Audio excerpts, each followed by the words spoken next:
भाइयों और बहनों, राष्ट्रपति जी ने आपातकाल की घोषणा की है।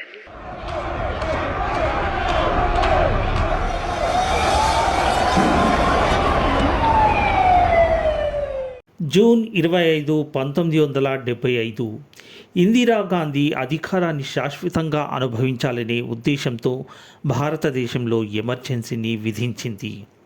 కానీ ఎందుకు? ఈ కథ ప్రారంభమవుతుంది 1971 నుండి.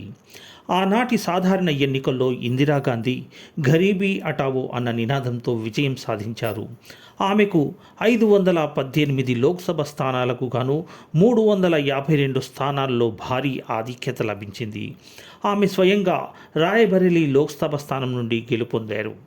కానీ పార్లమెంటరీ ఎన్నికల్లో ఇందిరాగాంధీ చేతిలో ఓడిపోయిన రాజ్నారాయణ్ అలహాబాద్ హైకోర్టులో ఇందిరాగాంధీ ఎన్నికల్లో అక్రమాలకు పాల్పడ్డారని, ప్రభుత్వ యంత్రాంగాన్ని ఎన్నికల కోసం వినియోగించుకున్నారని కేసు దాఖలు చేశారు. అలహాబాద్ హైకోర్టు న్యాయమూర్తి జగ్మోహన్ లాల్ సిన్హా ప్రధానిపై ఆరోపణలు వాస్తవమని, ఆమె ఎన్నిక చెల్లదన్నారు.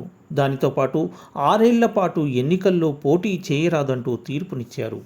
అధికారం దూరమవుతుందనే ఆలోచనతో ఇందిరాగాంధీ హైకోర్టు తీర్పును సవాలు చేస్తూ సుప్రీంకోర్టు ద్వారాలను తట్టింది. కానీ అక్కడ కూడా ఆమెకు నిరాశే ఎదురైంది. ఆమె అధికారాన్ని కోల్పోవడం దాదాపు ఖరారైంది. కానీ దేశాన్ని తన జాగీరుగా భావించే గాంధీ కుటుంబానికి ఈ తీర్పు ఏమాత్రం రుచించలేదు.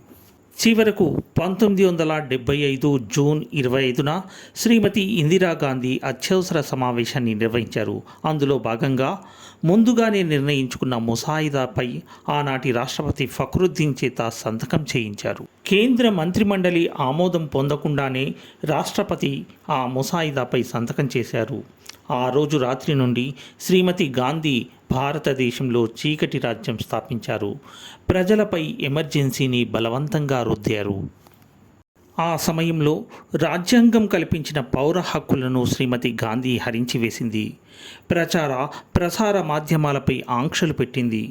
ఇందిరా ప్రభుత్వానికి వ్యతిరేకంగా మాట్లాడిన వారిని చిత్రహింసల పాలు చేసి దేశాన్నే జైలుగా మార్చేసింది. ప్రజల చేత ఎన్నికైన ప్రభుత్వం ఈ దేశ ప్రజలనే శత్రువులుగా భావించింది.